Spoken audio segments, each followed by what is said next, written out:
So I'm about to start the 100-day project working on some Rolodex art cards. The question I'm going to ask myself is, am I going to be able to complete this 100-day project having done what I wanted to do, what I set out to do with my Rolodex art cards? A little planning goes a long way in setting you up for success in a challenge like this. So I want to talk about what is the 100-day project and why it could be useful for you if you are looking for something to motivate you to create. What kind of project would be a good project to do for something like this? And then I'm going to show you how I'm going to get started on my Rolodex art cards for this project. So first, let's start with what is the 100-day project and is it worth your time to do? So I don't know who started the 100-day project, but it's something that happens every year starting around February, and you don't need to sign up for anything. You will just see people start to use hashtags in their social media on Facebook or Instagram or wherever. And what happens is that starting February 22nd this year, there is 100 days set aside for you to focus on a particular project. What is it that you want to get a little bit better at? Say it's something like playing the piano, and you tell yourself, every day for 10 minutes, I'm going to go through my scales on the piano and practice reading music, whatever. It doesn't need to be for 100 days consecutively, whatever you do, but it's just this period of time of 100 days where you're adding a little bit more attention to whatever it is that you want to do. For me, I'm going to choose these Rolodex art cards. It's what I chose for last year's 100-day project, and I did not have the goal of creating 100 Rolodex cards. There are no rules to the 100-day project, so you can create your own rules. So it's good to do a little bit of planning, pre-planning, just so that you can set yourself up for success. If you have the goal of 100 of something at the end of completing this and you haven't done 100 of something, you might feel disappointed and sad and frustrated and all of those things. So instead, think of a goal that you could possibly do, and if you meet it, great. If you exceed it, great. But think of your goal as something that you can reasonably do with the time that you have. So I'm going to do a series of Rolodex art cards. I'm hoping that I'm going to do several series of Rolodex art cards over 100 days. But today I'm going to start with 8. I like the idea of doing multiples at a time in a particular theme. So I'm going to show you how I do that, and hopefully it's going to give you some ideas of how you can take theme and apply that to whatever kind of art you are making. Before I get started with my new set of art cards, I want to show you some of the ones that I worked on last year. So I did some ones with postal themes in postage stamps, things like that. Then I used some with ephemera, and I also created a series of art cards that were done on a sheet that I could put through my printer. And I created some templates that you could download and use for these. I'm going to do the same thing this year, so I'll be creating some new templates that you can use for your rotary cards if you would like. And I also did some with rubber stamping, kind of colorful rubber stamping in the background, and some penny stamps. So that's what I worked on. Now, I am going to use 8 blank cards. I'll take them out of here. And what I want to do is I will do 8 cards all facing one direction today. And these will be my project for today. And the next time I do another set of 8, they will be for the back side.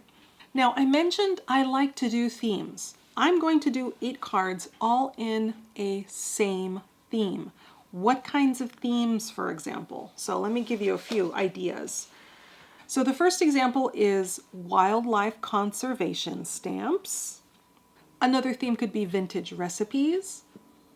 Something like vintage advertisements is also good. And then, of course, a postal theme is always good as well.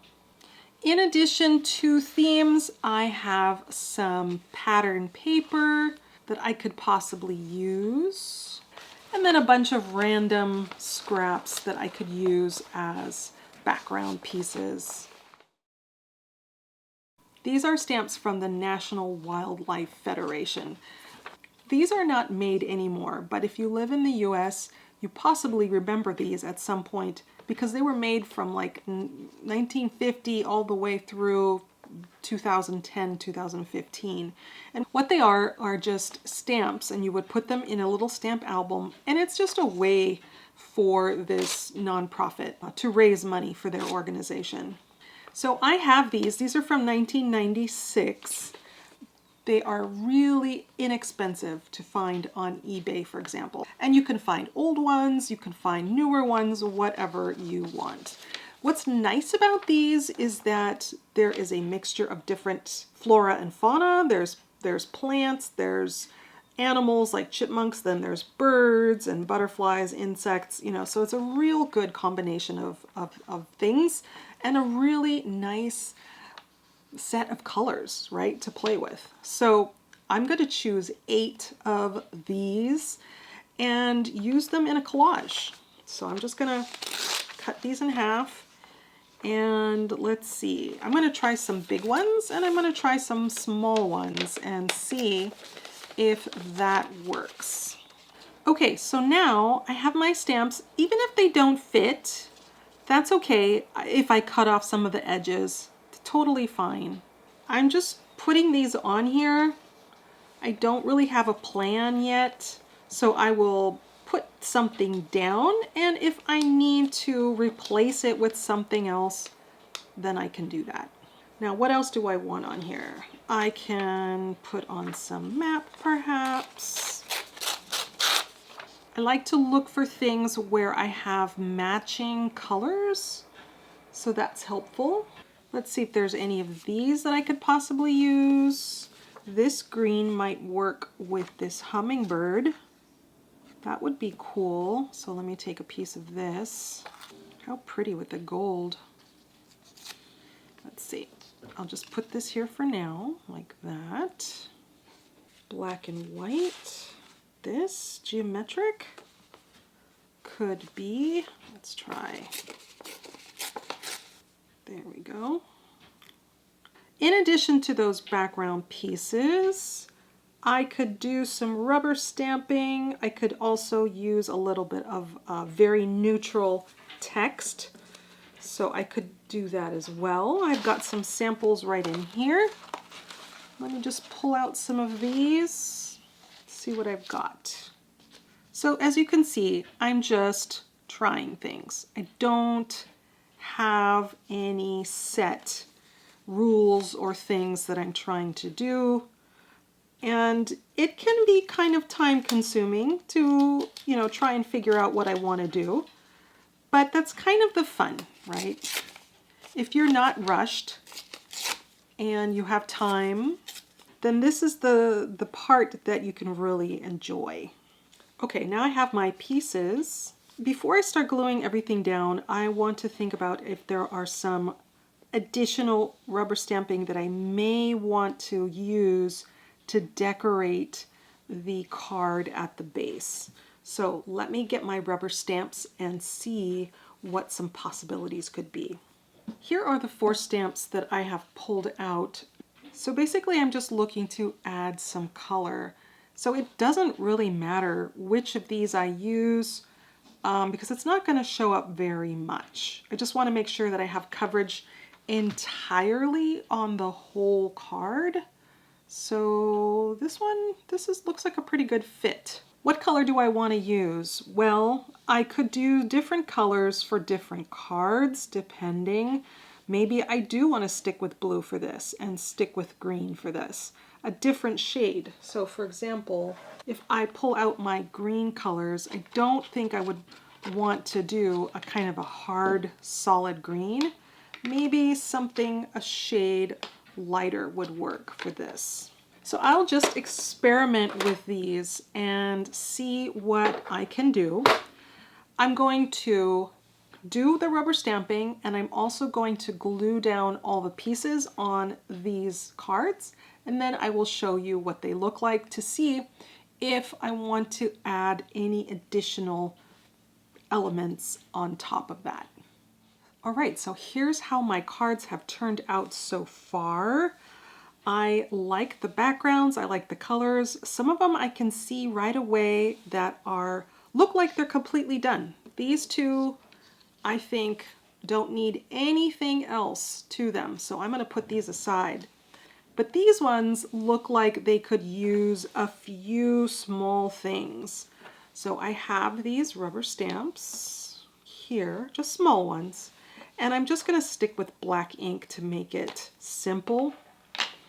So let's see. This one for the B, I think I just want to put the postmark. That should be pretty straightforward. Okay, I like that. Now, this one has a lot of space at the bottom that's kind of plain. I think I might use this one. Let's see, just like that. Okay, maybe I also want to add these squiggly lines for a little bit more. Yeah, that's good. Okay, this one I think I can do the postmark again. There. This one actually I think is busy enough. It's got the background colors that it's a lot going on there. And then there's the handwriting, which is very busy as well. So I'm going to leave that one. This one I think I also can leave as is. It's pretty good. It's got the green stamping as well, which kind of balances the whole thing. This last one does have some space right down here. So let's see, I could do this number. Okay. And then this as well. There we go. So that is that. I don't remember the order I had these in. That's okay. For some of these, the stamps came out a little long, and so I just cut out the areas for the notches. So that's what those look like. And I think we're something like that. Do you possibly have an idea what you could do for the 100-day project? If you would like to do some Rolodex art cards along with me, as I mentioned, I will be doing some more videos and some printables that you can use for a series of Rolodex art cards. We're also going to be doing Rolodex art cards in the monthly membership for the month of March. So it's another opportunity to create and to exchange with other creative people. I'm definitely excited about working on Rolodex cards for the next 100 days. If you're interested in seeing what I did last year, then you can check out this video here.